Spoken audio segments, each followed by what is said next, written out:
Nação Celeste, e aí meu povo, bora que bora a partir de agora aqui no nosso canal Cruzeiro Nostalgia para mais um vídeo, sempre te atualizando sobre tudo envolvendo o maior de Minas. Tá aí, nação, essa é a capa de mais um vídeo notícia, dia 16 de setembro, pós dia 15 meu aniversário, e como presentão essa vitória maravilhosa do Cruzeiro diante do Bahia fora de casa, vitória que recoloca o Cruzeiro na segunda colocação. E para quem de repente titubeava, né, sobre o Cruzeiro disputar o título, eu acho que deixa algumas dessas pessoas para trás, mudando de opinião, mas fato é que bora continuar na humildade, buscando principalmente a cravada, né, na próxima Libertadores, principalmente já na fase de grupos. Mas enfim, tem muita coisa para falarmos aqui nesse vídeo. Eu só peço, nação, antes de mais nada, aquele like, tá? Aquele like para quem é humilde. Meta de 400 joinha, eu conto com você, beleza? Se inscreva também, comenta e compartilhe o nosso conteúdo. Então bora lá, nação. E eu falei aqui de se inscrever. Antes de eu trazer aqui a primeira info, quero agradecer a vocês aí, tá? Muita gente chegando aqui no canal nesses últimos dias, né? Muito impulsionado aí por alguns shorts que passaram dos 100 mil views. Quero agradecer a cada um que está confiando aqui no nosso trabalho. Bora lá, nação! Primeira coisa aqui com vocês é a agenda da semana, tá? É um pouquinho diferente porque já teve jogo ontem. Mas bora para o decorrer da semana. Terça-feira, mais conhecido como hoje, o Cruzeiro só retornou a BH, o restante do horário a rapaziada teve folga. Amanhã, treino às 10 da manhã, assim como na quinta e na sexta-feira.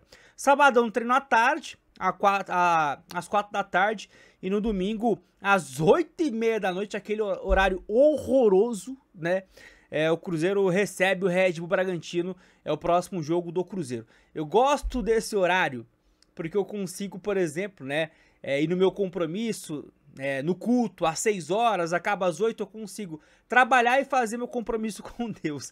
Mas pensando em quem vai ao estádio, nação, 8h30 para acabar às 10h30, você chegar em casa depois das 11 para trabalhar no outro dia é puxadíssimo, né? Mas é o horário que a CBF escalou esse jogo e tomara que tenhamos aí mais um bom público. O momento ele é ótimo, mas o horário não ajuda, mais, quem sabe, pelo menos uns 45 mil contra o Red Bull para essa rapaziada que tá merecendo. Vamos lá, nação, eu falei de Libertadores, tivemos uma atualização aí da UFMG sobre as porcentagens, né, do Cruzeiro de se classificar para a próxima Libertadores, tá? Isso de forma direta. E aí, de acordo com o departamento de matemática, então, da UFMG, o Cruzeiro agora tem 99,35% de probabilidade de disputar a Libertadores ano que vem.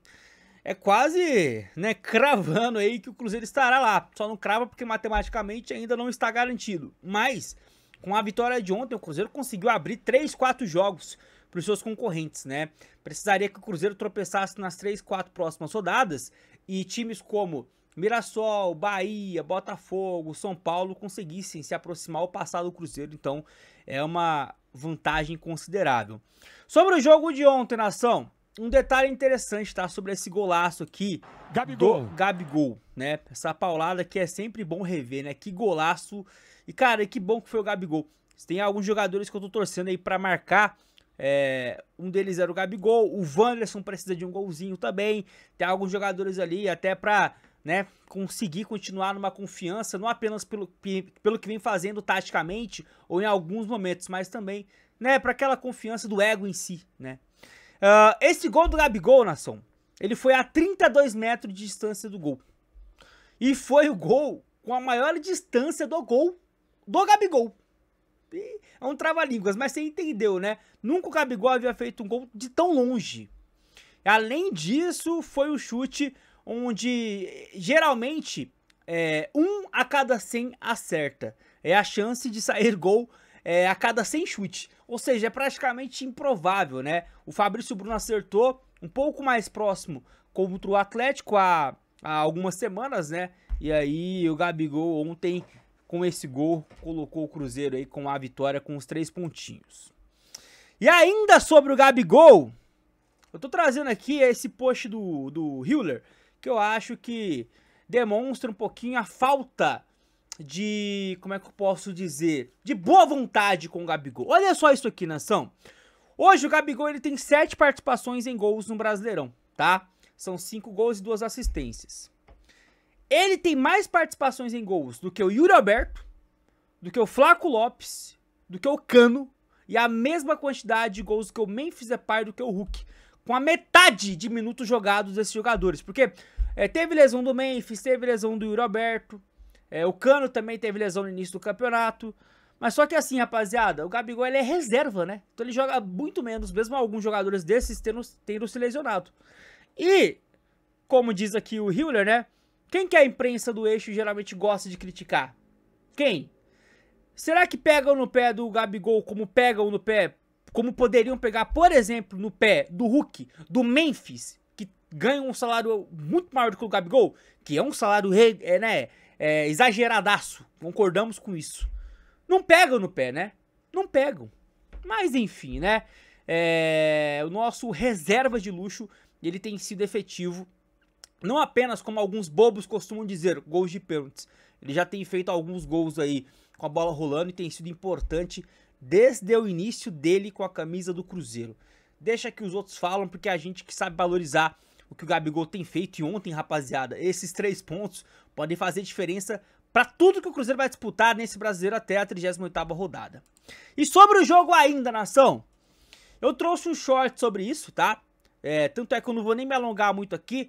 Clique aí na aba Shorts do canal para você ver essa barbaridade que o Rogério Ceni, o chorão, falou. Ele viu injustiça, né, da derrota do Bahia e simplesmente falou que o Cruzeiro não jogou nada, que o Cruzeiro não fez nada no jogo. É bizarro, né, um técnico que tem um futuro aparentemente, né, positivo, falar uma asneirice dessa, né? É no mínimo ser um cara irresponsável com a sua própria torcida que não tá nada satisfeita com o Rogério Ceni lá não, viu? Bora lá, nação, agora mudando um pouco a chavinha aí do jogo de ontem de Campeonato Brasileiro, algumas informações agora para complementar. Primeiramente, uma baita notícia nessa terça-feira, de forma oficial, agora os estádios públicos em Minas Gerais já têm permissão para ampliar a famosa geral. A lei foi publicada no último sábado, né, e aí dá a possibilidade de retirar aí o limite de algumas cadeiras que acabam limitando, né, alguns setores. Então, setores do Mineirão atrás do gol tendem, e deve acontecer nos próximos dias, nas próximas semanas, tendem a ter a retirada das cadeiras para a formação da geral. É uma vitória do povo mineiro e agora a gente que vê aí, né, o Mineirão com 60, 61, 62 mil torcedores em alguns jogos dessa temporada vai poder ver esse número aumentar. Eu imagino que pelo menos em 5, 7 mil torcedores, tá? Vai lá para quase 70. E aí a possibilidade de aumentar ainda mais a média de público do Cruzeiro do ano, que já é muito boa. Bora lá, duas notícias sobre o mercado da bola, nação, e que envolve jogadores do Cruzeiro, né? Primeiramente, matéria da ESPN, Palmeiras, Corinthians e Cruzeiro. Zenit quer 6 joias do Sub-21 do Brasil já para janeiro.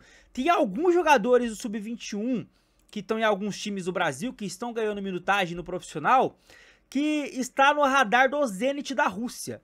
Matéria aqui da ESPN, o Zenit trabalha desde já dos bastidores para encaminhar um pacote de reforços brasileiros para janeiro de 26, sendo todos eles, né, jogadores abaixo dos 21. Aí, a matéria fala do Riquelme do Palmeiras, fala do Guinegão do Corinthians e fala também do zagueiro Bruno Alves, de 20 anos, da base do Cruzeiro, que atualmente é o 5º ou 6º zagueiro do elenco profissional do Cruzeiro. Por quê? Temos ali, né, a dupla Fabrício Bruno e Vidalba. O Jonathan Jesus, ele hoje é o 3º zagueiro, visto que, por exemplo, contra o Bahia é ele, o único zagueiro reserva do banco. Aí temos o João Marcelo. E aí você escolhe o Gamarra como 5º ou o Bruno Alves como 5º. Eu diria que o Bruno Alves é o 5º e o Gamarra já é carta fora do baralho. Então, é um zagueiro, querendo ou não, que tá lá no dia a dia do profissional quando não está com o Sub-20. E que o Zenit tá de olho, tá? Recentemente o Palmeiras negou uma proposta de 15 milhões de euros pelo Riquelme, que eu acabei de mencionar. De repente pode chegar uma proposta na casa dos 8, 10 milhões de euros pelo Bruno Alves e bora ver qual vai ser a postura aí do Cruzeiro. E para finalizar, nação, aqui o nosso vídeo, o nosso conteúdo, quero agora falar sobre uma contratação do Cruzeiro que vai chegar só no ano que vem, né? O Cruzeiro fez 2 contratações com um pré-contrato assinado. Matheus Cunha, goleiro do Flamengo, e o Neiser Villarreal, atacante ponta do Milionários da Colômbia. E quando o Cruzeiro contrata ele, é meio que uma notícia bombástica, porque é sabido que vários times europeus estavam interessados.